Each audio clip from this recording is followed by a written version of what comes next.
Di dalam putusan Bawaslu itu tidak, dia membatalkan, tetapi tidak mengungkapkan pelanggaran TSN itu di mana sebenarnya.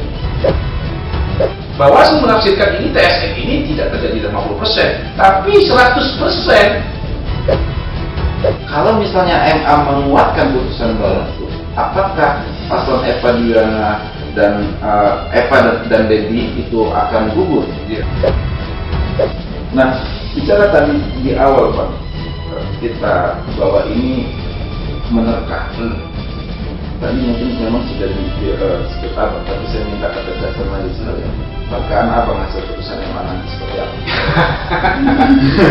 Karena menerka putusan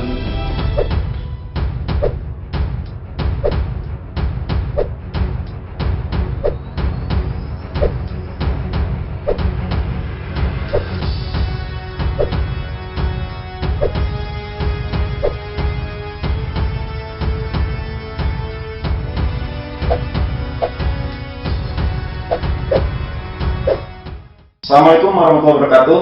Tadi pun jumpa lagi bersama saya Wira Hadi Kusuma dalam program Wira Corner. Saat ini saya sudah kedatangan tamu yang memang khusus saya undang ke studio Rilis TV. Beliau adalah saya biasa memanggil Bang ya, karena beliau memang senior saya juga di Himpunan Mahasiswa Islam. Beliau adalah Dr. Budiono, seorang ahli hukum tata negara, akademisi dari Fakultas Hukum Universitas Lampung. Selamat datang Bang, apa kabar Bang? Alhamdulillah. Iya.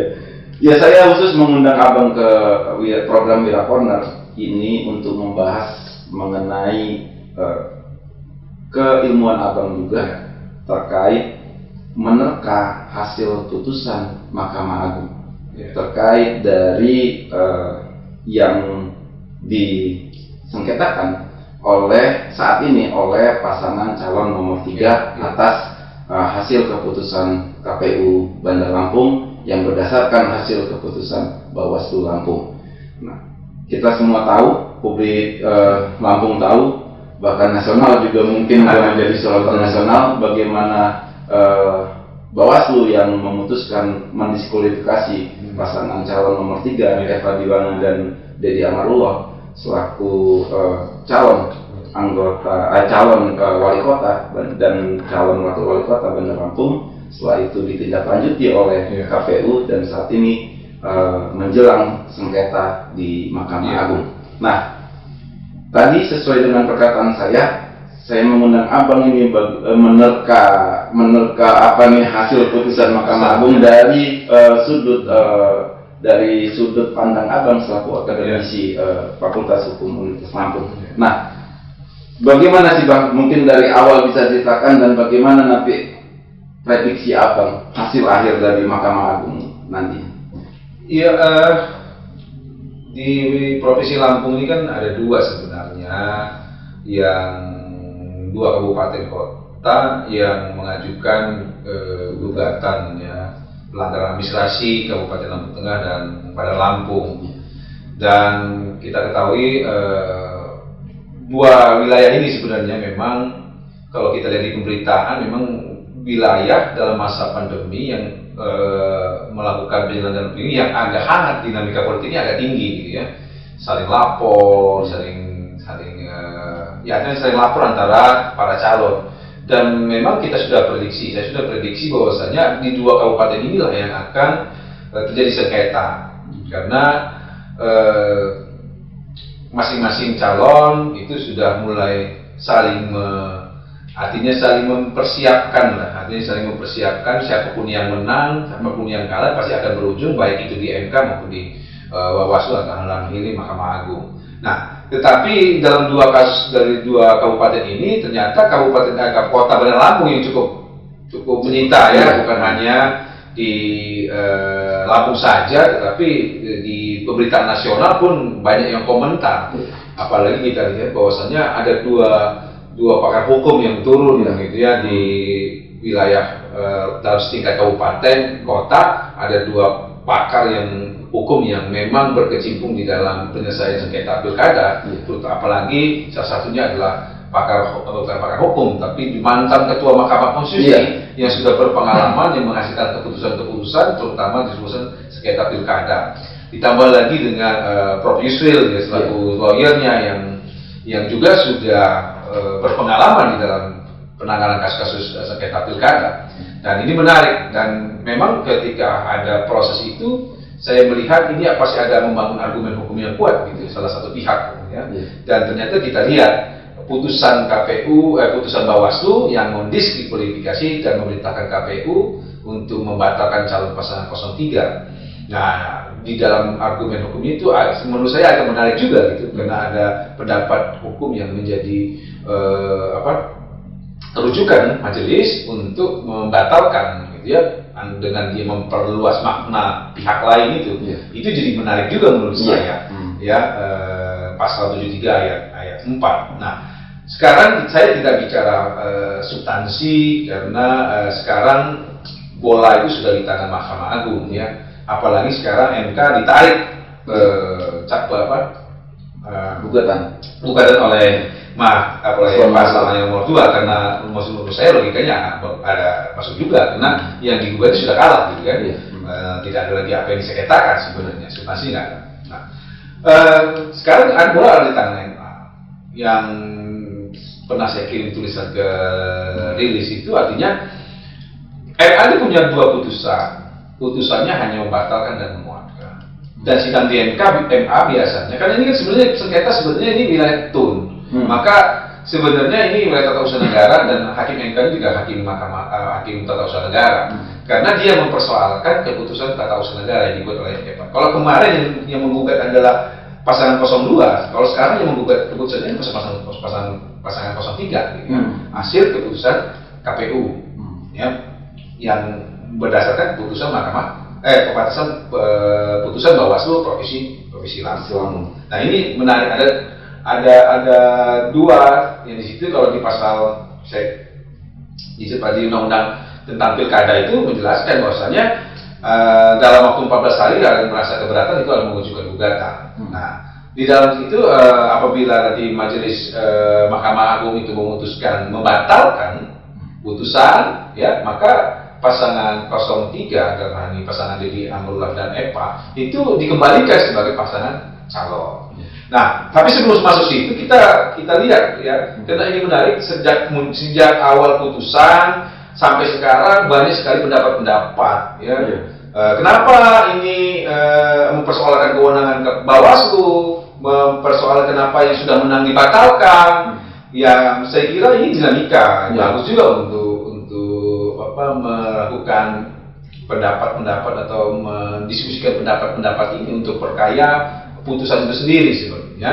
Karena memang ini pertama kali sejak pilkada penanganan TSM itu diberikan kepada Bawaslu untuk menanganinya. Nah, yang perlu kita lihat ada 2 sengketa sebenarnya, sengketa hasil dan sengketa proses. Ya. Yang dilakukan oleh sekarang ini di Bawaslu itu adalah sengketa proses.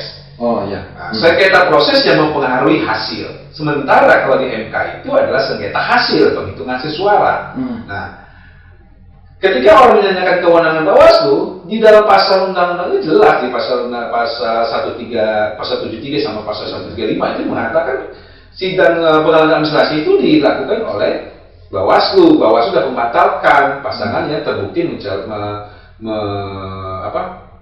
melakukan pelanggaran administrasi, dalam hal ini money politik ya. Jadi kan menurut saya kewenangan itu sudah dilakukan oleh Bawaslu ya. Kalau kita bicara kewenangan lagi ya menurut saya nggak pas lagi gitu kan. Tetapi bagaimana kita melihat substansi, seharusnya antara dua belah pihak, yang satu ingin membuktikan bahwasanya itu lagi pelanggaran administrasi, yang satu menolak pelanggaran administrasi. Ini kan semua pembuktian sebenarnya, dan dibantu oleh para ahli ya. Nah, ketika masuk sidang Mahkamah Agung itu biasanya kalau proses itu tidak berarti memeriksa saksi-saksi lagi, ya, memeriksa saksi lagi, bukti-bukti, tapi melihat berkas-berkas atau fakta-fakta persidangan dalam sidang majelis di Bawaslu, dan bagaimana penerapan hukumnya, apakah sudah sesuai atau tidak. Nah, keputusan, karena dia sifatnya hanya membatalkan dan memutuskan, di dalam undang-undang itu hanya membatalkan calon, tidak ada keputusan lain. Nah, bagaimana kalau dia ada menguatkan atau membatalkan? Kalau dia membatalkan, kembali tadi saya bilang tidak ada masalah. Eva kembali lagi kepada posisi sebagai pasangan calon Kota Bandar Lampung. Tapi ketika putusan MA itu menguatkan tanpa ada putusan lain yang menyertainya, artinya dia hanya menguatkan putusan KPU. Nah, bagaimana proses selanjutnya pilkada? Nah, ini yang menurut saya yang menarik. Iya. Nah, itu pertanyaannya. Yang menarik apa? Kalau itu MA hanya menguatkan, berarti keputusan penyelenggaraan pilkada selanjutnya dilanjutkan atau dilanjutkan dia ada di ranah Komisi Pemilihan Umum. Nah, kalau Komisi Pemilihan Umum harus memutuskan apakah langsung menetapkan calon terpilih dalam hal ini pasangan calon yang dengan suara terbanyak kedua, atau melakukan pengumuman suara ulang. Ini menarik lagi. Kalau dia menetapkan bahwasannya calon terpilih itu adalah pasangan calon nomor 2 dengan suara terbanyak, nah pertanyaan kita adalah calon ini ada 3. Nah, calonnya ada 3, jadi kalau kurang 1 berarti ada 2 sisa 2. Pelanggaran TSM itu kan merugikan para calon, bukan salah satu calon. Nah, kalau kita lihat jurisprudensi Mahkamah Konstitusi menjadi rujukan, Mahkamah Konstitusi hanya membatalkan TSM itu pernah terjadi di Kota Waringin. Itu pun karena calonnya 2 dan MK langsung menetapkan calon terpilih. Nah, kalau ini konteksnya di Bandar Lampung, ini mesti ada 2 calon. Kan gini. Pelanggaran TSM itu merugikan dua calon ini ya. Jadi yang satu calon ini punya hak juga dong, gitu. Kayak juri walaupun mungkin walaupun pihak yang satu itu tidak mengajukan gugatan. Itu yang pertama. Yang kedua adalah ini kan sengketa proses, bukan sengketa hasil. Kalau dia sengketa hasil dari hitungan suara, berarti memutuskan berdasarkan penghitungan suara, siapa yang dihitung ulang lagi, siapa yang ini ditetapkan. Ya, artinya hitungan sudah jelas. Tapi ini sengketa hasil, artinya sengketa proses. Kalau prosesnya sudah bermasalah, pasti hasilnya bermasalah. Nah, ini yang menurut saya yang akan jadi problem. Nah, itu ini. Nah, ketika kalau dia masuk ke dalam sengketa pemilihan suara ulang, ini juga jadi masalah kalau diserahkan kepada KPU. Karena di dalam undang-undang itu ada syarat-syaratnya. Bukan karena ada adanya pembatalan calon, tapi ada syarat. Itu pun di tingkat TPS. Nah, di dalam putusan Bawaslu itu tidak dia membatalkan, tetapi tidak mengungkapkan pelanggaran TSM itu di mana sebenarnya terjadi, tapi di mana. Nah, kalau kita baca keterangan ahlinya Pak Hanul Julpa, dia menerangkan bahwa tidak perlu ada persentase. Sementara kalau kita contoh di Kabupaten Jawa Timur, itu 50% hampir TPS dan dilakukan pemungutan ulang, tidak semua. Cuma Kabupaten kalau nggak salah Madura pada waktu itu, dan tidak ada pembatalan, gitu kan? Artinya apa? Kalau itu pemungutan suara ulang di tingkat TPS, dan TPS mana yang terbukti terjadi TSM, ini jadi problem ini, karena kita akan mengukur jumlah suara mana yang tercurangi. Yang paling pendekatan adalah seperti 50%, seperti syarat di undang-undang itu kan syarat TSM itu dari 50% plus 1 di seluruh kabupaten kota misalnya, ke kecamatan. Ya kita turunkan 50% per TPS. TPS mana? Kan tidak semua. Ada tidak terbukti bahwasanya di TPS itu ada yang terjadi pelanggaran TSM. Nah, penentu suara. Nah, kalau sini ya ternyata kalau saya bisa tafsirkan, Bawaslu menafsirkan ini TSM ini tidak terjadi 50%, tapi 100%. Karena tidak disebutkan di situ. Even kalau kita orang melakukan audit gitu kan, kalau diberikan total loss, total loss itu berarti seluruh fiktif, tidak bisa dipertanggungjawabkan karena prosesnya salah. Tapi kalau misalnya satu kegiatan dilakukan ternyata kegiatannya ada, tapi ada prosedur yang salah, ada sebagiannya, pasti yang mengembalikan yang kelebihannya boleh dibayar, tapi ini. Nah, ini kalau bisa saya analogikan ke dalam suatu audit. Ini menarik menurut saya. Karena kalau tidak ada keputusan yang jelas dan konkret, persoalannya akan berlarut. Iya. Iya. Kalau MA mengambil aman, dia batalkan aja kan gitu. Oh, Selesai kan? selesai. Tapi kan nggak semudah itu membatalkan itu kan gitu. Iya. Perlu argumen juga yang kuat. Iya. Jadi kan begini Bang, saya coba rangkumkan tadi dari pernyataan Abang. Jadi ketika nanti MA menguatkan putusan KPU, itu bakal ada persoalan selanjutnya. Iya. Konsekuensi hukum. Iya. Tapi ketika dia membatalkan dari putusan, tidak ada masalah seperti itu. Nah, lalu belum ada memang aturan hukum yang memang mengatur bahwa ketika dia menguatkan dari KPU, itu nanti kemana? Apakah efeknya juga? Kan kita mungkin kalau orang awam, salah satunya seperti saya yang awam hukum, mungkin cuma mau bahasa sederhana aja gitu, karena tidak tahu apa ultravirus atau ultraviolet itu kan tidak paham. Nah, bahasa sederhananya gini, kalau misalnya MA menguatkan putusan Bawaslu, apakah paslon Eva Diana dan Eva dan Dedi itu akan gugur selaku dengan, dan juga apakah dia tidak menang dengan membatalkan itu? Pasti itu pertanyaan orang-orang yang masyarakat paling banyak. Sederhananya mungkin seperti itu. Nah, menurut Abang apa itu Bang? Jawabannya seperti apa itu Bang? Ketika dia dikuatkan oleh MA? Kalau itu di dalam undang-undang itu di pasal 135, saya kurang ini apa ya ininya, di dalam pasal undang-undang tentang pilkada itu dijelaskan bahwasannya ketika MA Majelis Mahkamah Agung melakukan sidang dan membatalkan keputusan KPU, maka pasangan Eva dikembalikan sebagai calon terpilih. Tidak disebutkan menguatkan, tidak ada di situ, hanya membatalkan. Berarti kan ada istilah membatalkan dan menguatkan. Nah, tadi saya katakan ini akan menarik ketika menguatkan.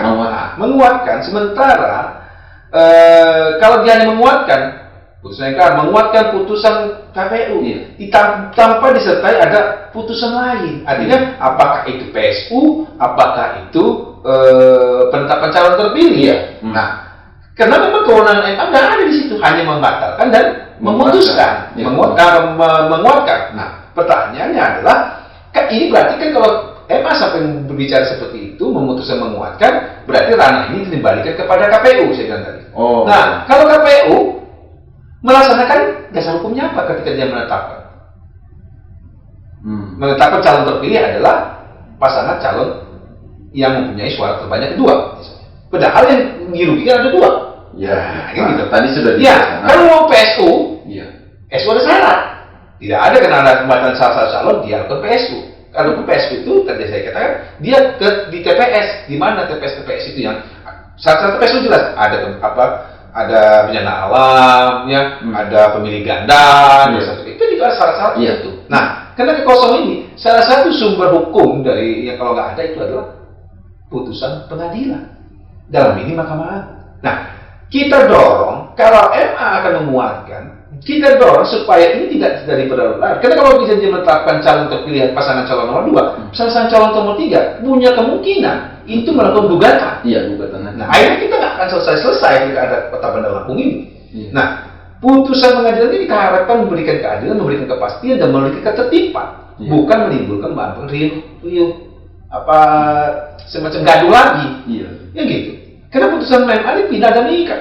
Kalau dia diputuskan putusan Mahkamah Agung, tidak ada upaya lagi. Dia menggugat ke KPU ketika melaksanakan putusan itu, tiba-tiba ada yang menggugat, kan muaranya tetap di Mahkamah Agung. Nah, ini kan selesai persoalan itu. Nah, tapi Mahkamah Agung nggak punya kewenangan itu, karena yang menuntut juga EPA. EPA kan menuntutnya membatalkan, tidak siapa menuntut siapa yang menang ataupun melakukan besok ulang. Kalau Pak Yusuf Kohalil menuntut, mungkin misalnya menuntut untuk dibatalkan pasangan ini dan menuntut dia dilantik sesuai dengan tuntutan pemenuhan hak itu. Nah, MA berani nggak?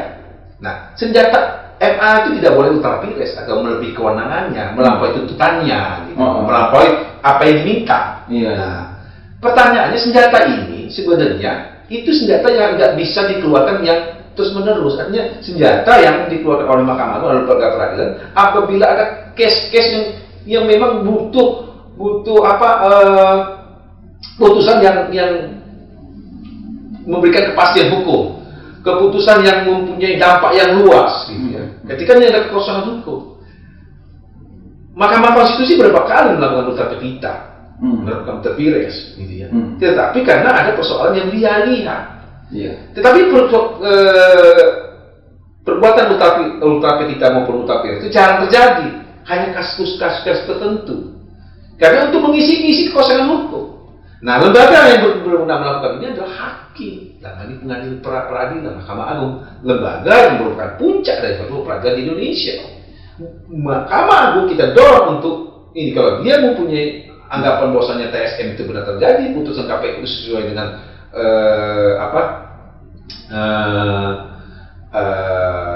aturan hukum, harusnya dimenangkan misalnya, ya harus disertai dengan putusan lain.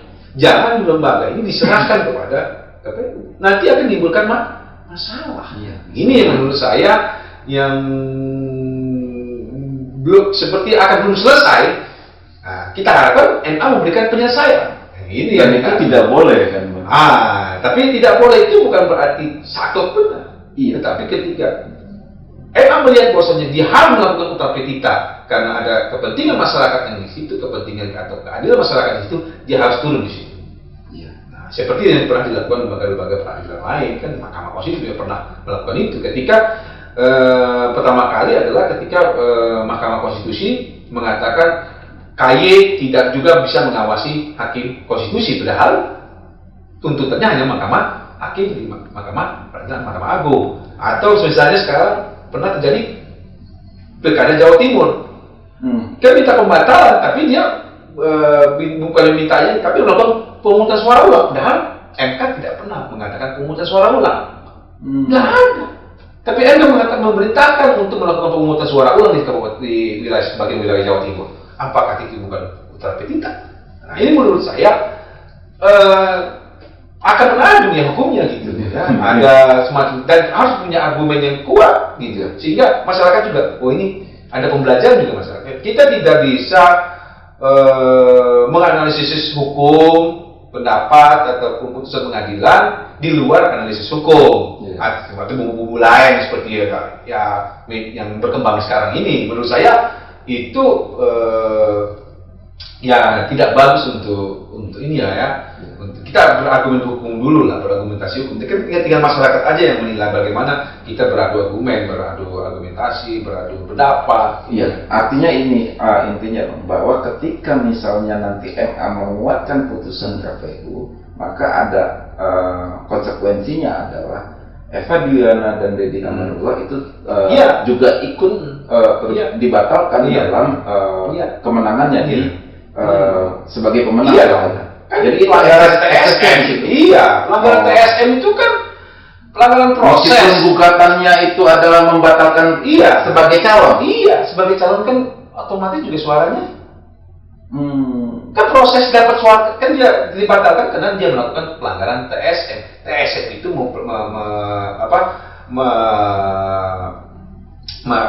menghasilkan suara yang berdampak terhadap hasil suara kan gitu. Nah, suaranya kan proses melalui ini. Nah, gua pasang calon, saya juga dirugikan gitu. Jangan kan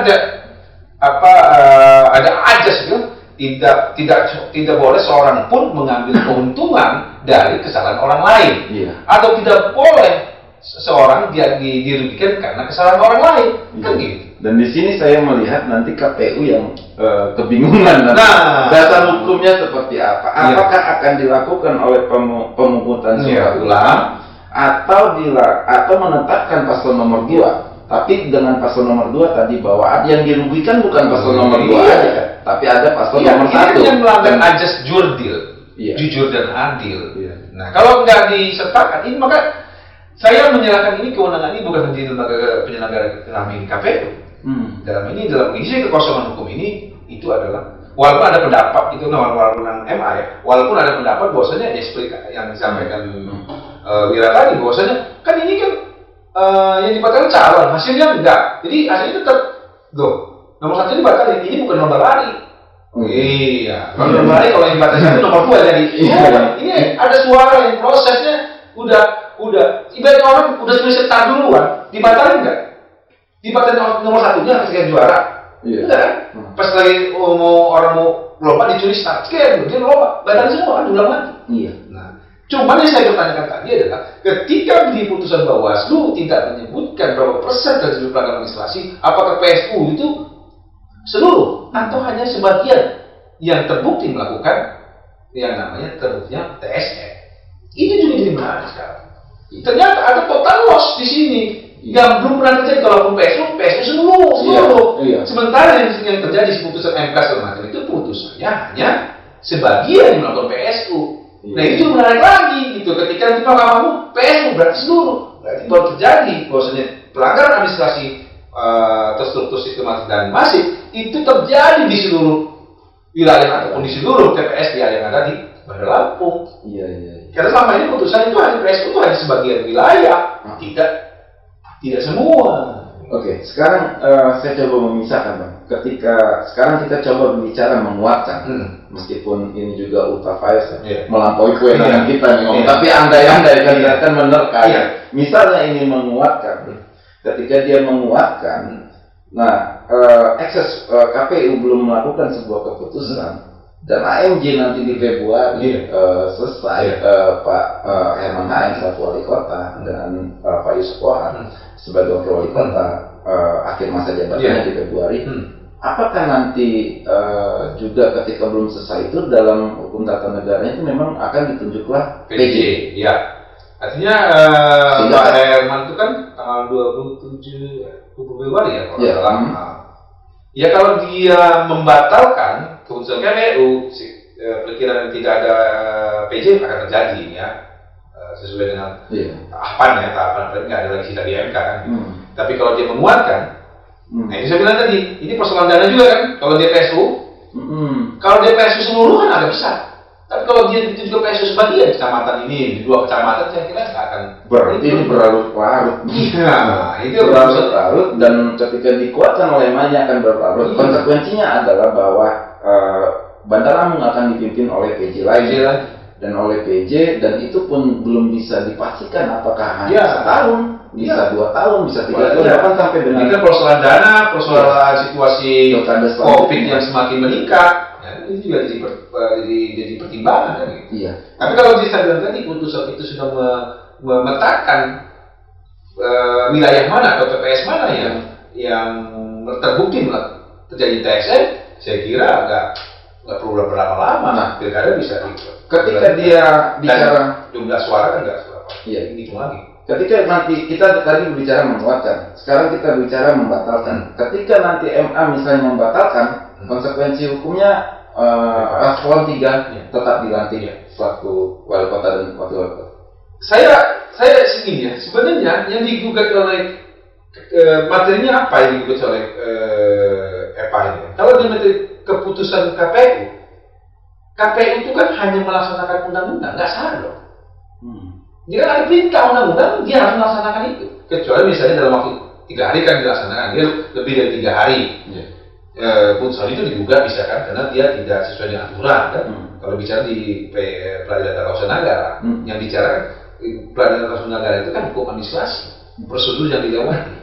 Ya, mungkin dalam sidang ini KPU tidak memperhatikan aturan-aturan dalam memutuskan suatu keputusan tentang ini. Nah, kalau menurut saya kalau bicara seperti itu, maka opsi menguatkan lebih berbuka daripada opsi untuk yang membatalkan. Kalau majelisnya memeriksa dasar dari putusan KPU, persidangan yang terjadi ini kan pelanggaran administrasi kan, terjadi di Bandar Lampung atau putusan yang dibuat oleh Bawaslu. Nah itu berbeda, ada kemungkinan pembatalan bisa terjadi kan. Tapi kalau dia yang secara normatif dia hanya memeriksa apakah KPU sudah memutus sesuai dengan kewenangannya, sesuai dengan aturan, saya rasa opsinya adalah menguatkan, bukan membatalkan. Berarti juga MA bekerja dari gugatan yang diajukan. Cuman kan tidak meriksa saksi-saksi lagi, cuman meriksa berkas perkara, bukti-bukti persidangan yang dilihat kan gitu. Jadi apakah memang ini yang diajukan hanya KPU gugatannya atau Iya. Bawaslu juga ikut Iya. juga digugat? Saya gini, kalau saya begini, putusan MA saya harapkan tidak hanya membatalkan, tetapi dia harus membuatkan semacam opini, pendapat hukum. Kenapa dia membatalkan? Karena ini menjadi rujukan, akan menjadi putusan MA akan menjadi rujukan. Jurisprudensi. Iya, putusan baru, gitu ya. Bahwasanya membatalkan dengan alasan argumen hukum seperti bla bla bla bla, lebih bagus. Jadi itu yang saya harapkan untuk perbaikan pemilu yang ke depan, gitu. Jangan hanya sekedar misalnya membatalkan, menolak atau menerima, tapi tidak ada punya argumentasi hukum. Nah, itu yang kita harapkan untuk perbaikan pemilu, terutama kepala daerah ke depan. Jangan orang sekarang ini. Tapi ada lagi konsekuensi yang lebih ini, ketika memang itu menguatkan, memang terjadinya TSN berarti kan? Iya. Itu bukan hanya saja administrasi, tetapi di situ ada pidananya. Dan pidananya itu bisa siapa yang melakukan TSN dan siapa yang membiarkan TSN. Siapa yang melakukan ini Pak? Bisa menuju kepada Pak Wali. Iya. Atau siapa yang Bawaslu yang melakukan kewenangan itu melaksanakan kewenangannya.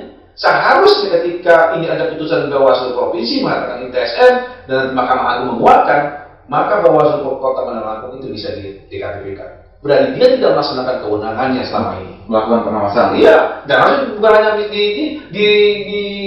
dilakukan proses peradilan pidana. Iya.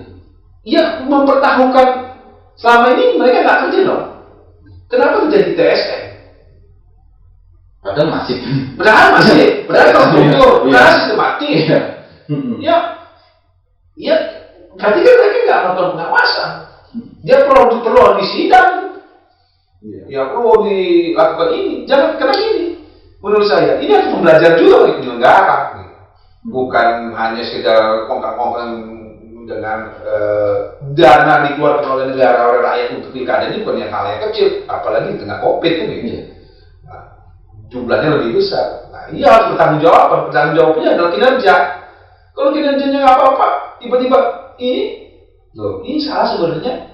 Karena pasal dalam pasal 73 TSM itu sebenarnya itu lebih menekankan kepada jujur dan adil kepada penyelenggara, baik penyelenggara pemerintah yang mengambil aparatur negara, yang seperti pemerintah daerah, tapi juga penyelenggara negara. Karena tidak mungkin terjadi TSM, ibarat tidak mungkin terjadi korupsi, orang melakukan korupsi itu sendiri, pasti melibatkan orang lain, kan gitu. Nah, begitu juga dengan TSM ini. Ya mungkin saat ini dilakukan sendiri tanpa melibatkan orang. Dan itu ada pengawas di situ, pemilu. Kenapa tidak melakukan pengawasan? Nah ini juga efek dampak daripada putusan ini juga bisa kemana-mana sangat ini. Maka saya lihat memang dari dulu Provinsi Lampung ini jadi laboratorium terutama kepala daerah ya.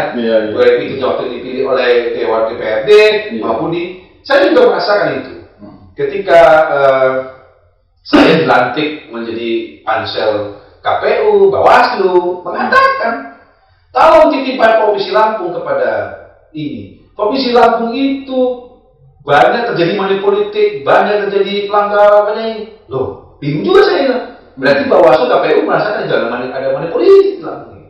Tetapi beberapa banyak yang tangkap kan gitu. Mengatakan banyak, yang mana yang tangkapnya? Nah, jadi ada aneh juga mereka mengatakan banyak, tapi apa yang dikerjakan lembaga ini tidak ada. Mengatakan banyak itu di mana? Berarti harus ada juga pengujian integritas penyelenggara. Oh perlu, penting itu. Tapi kita menguji integritas penyelenggara ini kan kalau hanya sekedar tetap psikologi itu sangat-sangat ini gitu. Di ke depan pola rekrutmen juga dirubah. Gitu. Nah, juga sistem politik sekarang ini yang menguatkan money politik juga kan sistem kita. Gitu. Sistem kita yang menekankan kepada parliamentary threshold. Jadi money politik itu kan sudah dimulai pada waktu pencalonan sebenarnya, waktu mendapatkan dalam tanda kutip perahu partai, walaupun menyatakan partai-partai itu tidak menerima itu, tidak ada mahar politik, tidak apa, tapi kita merasakan itu pasti ada terjadi. Kan? Nah, itu sudah dimulai di situ. Ongkos politiknya terlalu besar. Coba yang akan datang tidak ada parliamentary threshold, setiap partai politik yang ikut pemilu itu bisa mencalonkan kepala daerah. Saya rasa ongkos politiknya semakin kecil. Cukup satu partai nggak terlibat dalam penyelenggaraan pemilu, dia bisa masuk. Sehingga juga itu banyak calon juga. Ini kan ketakutan kita banyak calon. Tidak semua tiap partai politik itu akan mencalonkan orang. Orang itu bicara biaya, bicara popularitas. Ya. Ini menurut saya sistem politik kita yang menyebabkan kejadian seperti ini. Kita dulu kan menolak sebenarnya politik dinasti. Iya. Tapi MK, ini juga salah MK menurut saya, memutuskan bahwasanya kalau kita melarang orang politik dinasti itu melanggar HAM. Loh, kita itu tidak bisa HAM itu diterapkan dengan sistem politik di Indonesia seperti ini yang masih tergenang primordial. Nggak mungkin seorang suami itu nggak membantu istrinya menyalon. Nggak mungkin seorang istri atau suami atau orang tua, ayah ketika anaknya nyalon. Coba kalau kondisi ke depan kalau sistem kita sudah jalan, lembaga pemilu kita sudah kredibel, integritas sudah terjaga, mau politik dinasti, mau politik apapun tidak. Di luar negeri itu menempatkan etika. Ya, di Amerika itu tidak ada pembatasan presiden sebenarnya. Tetapi ketika dia mau kedua tiga kali, dia mundur sendiri. Kenapa? Etika, dia kebiasaan. Tidak ada pernah presiden yang 3 kali. Akhirnya apa? Secara moral itu berlangsung terus. Nah, kita enggak. Kalau bisa anak kita, istri kita, suami kita jadi, habis itu anak kita jadi, cucu kita jadi. Loh, dia masih kuasa. Harus ada jeda. Ketika misalnya seorang suami atau seorang istri terpilih 2 kali periode, ada jeda 1 periode. Ini kan enggak. Nah, itu ditolak sama MK pada waktu itu. Nah, inilah terjadi politik dinasti. MK sendiri yang menyebabkan ini politik dinasti ini terjadi. Ya, tidak semua bisa HAM itu diterapkan di ini, karena budayanya beda, kekerabatannya beda. Ya, saya juga akan ini misalnya tidak bisa menempatkan orang Indonesia kan tidak bisa menempatkan dia sebagai orang tua apa dia sebagai kepala daerah. Nah, ini yang menyebabkan politik dinasti itu merusak sebetulnya.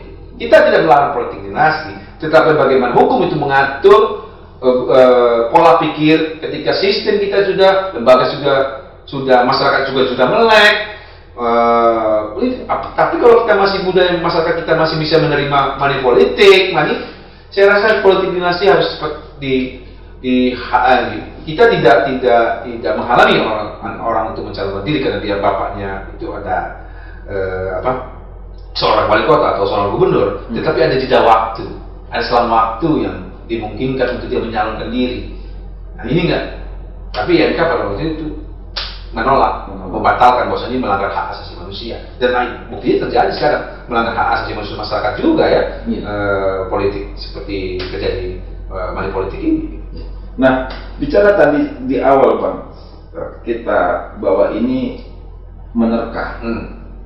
Tadi mungkin memang sudah disebut Abang, tapi saya minta ketegasan lagi sekalian. Terkaan Abang hasil putusan MA nanti seperti apa? Karena menerka putusan sesuatu di Indonesia itu agak susah. Karena gini, apa yang menurut logika, menurut itu ya nggak bisa. Tetapi di Indonesia apa yang nggak bisa gitu kan?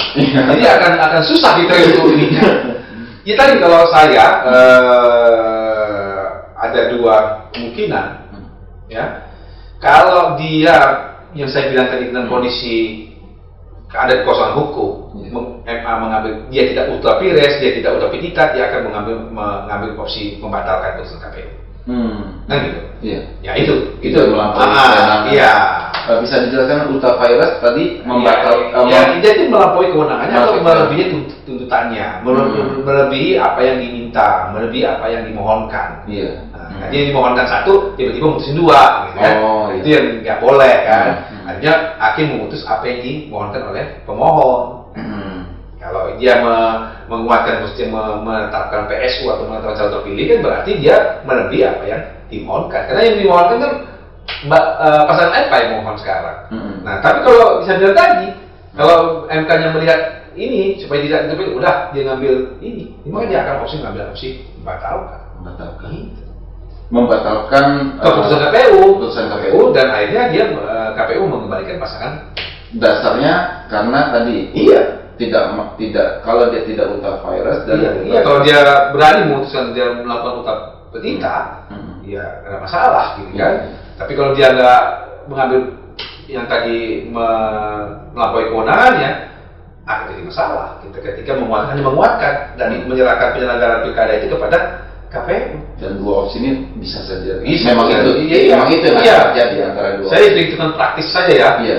Gampang melihat substansi tanpa melihat itu. Kalau nanti saya bicara substansi, bicara itu nanti disangka saya ataupun saya terlalu memihak pasangan pasangan. Tapi saya lihat akibat putusan. Nah, akibat putusan itu juga bisa dilihat oleh hakim kan. Putusan saya ini akan menimbulkan gejolak apa enggak kan gitu. Walaupun ada semacam peribahasa, walau langit runtuh, hukum akan kita tegakkan. Keadilan kita gimana mau menegakkan kalau orang itu sudah runtuh? Nah, itu yang di pertimbangan. Saya kira sosial kultural jadi pertimbangan hakim juga. Mahkamah Agung tidak bicara dia tabrak, agak lurus aja, udah. Pasti ada pertimbangan itu juga. Situasi sosial, kondisi sosiologi politik dan sebagainya. Belum lagi nanti mungkin ada perlawanan politik juga ya Bang. Ya, dari apalagi sekarang kan sudah statement seperti partai politik yang pengusung itu kan akan berjuang akan ini. Nah, ini menurut saya nggak bagus gitu. Ya statement bahwasanya kita akan berjuang menurut hukum, kita akan mengumpulkan bukti-bukti yang cukup untuk memberikan supaya hakim mengambil keputusan yang bijak, yang adil, bukan seperti menunjukkan kekuasaan yang menurut saya nggak bagus bagi masyarakat gitu. Tapi kalau dia berjuang di hukumnya, kita akan mengumpulkan bukti-bukti, akan berargumen hukum di Mahkamah Agung kan gitu. Kita harap ini lebih bijak menurut saya daripada kita seperti memamerkan kekuasaan kita di tengah masyarakat gitu. Menurut saya ini pertama kali dan cukup menarik. Dan cukup lagi ya. Ini menjadi bahan menjadi kursus di mana-mana. Apalagi banyak pendapat-pendapat yang menurut saya juga ketika kita mengeluarkan pendapat perlu argumentasi juga ya. Jangan membuatkan pendapat sedikit-sedikit, menurut pendapat ini tidak membaca secara utuh gitu ya. Sehingga juga ketawa kita lihat. Jadi kemana-mana gitu. Menurut saya kita utuh, ada putusannya, dibaca dulu putusannya, baru dikomentari. Itu menurut saya lebih bijak ya. Lebih jangan sampai dikatakan kita yang dibicarakan nggak tahu apa itu substansinya. Apalagi kalangan akademisi perlu hati-hati membuat suatu pendapat terkait ini. Karena saya juga saya sempat membaca juga beberapa opini dari para akademisi, dari para praktisi, dan ada yang bilang bahwa pembatalan MA memang berwenang di pembatalan calon, Bawaslu pembatalan calon. Tapi yang berwenang dalam pembatalan kemenangan sebagai pemenang pilkada itu adalah ranahnya MK, bukan ranahnya MA. Nah, itu memang seperti itu atau seperti apa? Iya, sebenarnya ranah itu nggak ada. Di dalam ketentuan bahwasanya membatalkan pemenangan itu adalah ranahnya MK, ranahnya MA, ranahnya itu nggak ada. Itu kan penafsiran atau peristiwa-peristiwa yang terjadi. Yang saya bilang tadi, membatalkan, terus dia langsung menetapkan siapa yang menang. Itu kan karena dua calon. Tapi calon yang lain itu kembalikan lagi mengutus suara ulang.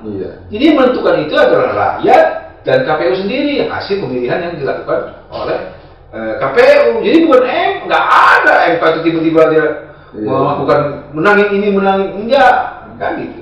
Dia ada sisa suara dihitung lagi, kan baru dia mengatakan nomor yang ini nomor 1, nomor 2, nomor 3. Ya, walaupun nanti dia di dalam tuntutannya untuk memenangkan, menetapkan langsung kan gitu. Tapi tetap dikembalikan kepada KPU karena dia sifatnya administrasi tadi. Siapa yang memutuskan administrasi membuatkan keputusan, itulah yang mencabut. Ya gitu. Putusan ini putusan M4 itu nanti dikuatkan oleh KPU. Gitu. Oke, itulah tadi Bang. Terima kasih Bang, Abang juga sudah menerka. Itulah tadi pemirsa Wira Corner terkaan dari Bang Budiono. Saya tegaskan kembali bahwa terkaannya tadi ketika memang tidak ultra virus dan ultra petita itu akan membatalkan kalau dari sisi kacamata Bang Budiono selaku akademisi Universitas Fakultas Hukum Universitas Lampung. Nah, demikian bincang saya dengan Bang Budiono. Saya Wirahadi Kusuma, mohon maaf jika dalam perkataan dan memandu jalannya diskusi saya dengan Bang Budiono ada perkataan yang salah. Saya mohon maaf, dan pada Allah saya pun wabillahi taufiq wal hidayah. Wassalamualaikum warahmatullahi wabarakatuh. Waalaikumsalam. Ya.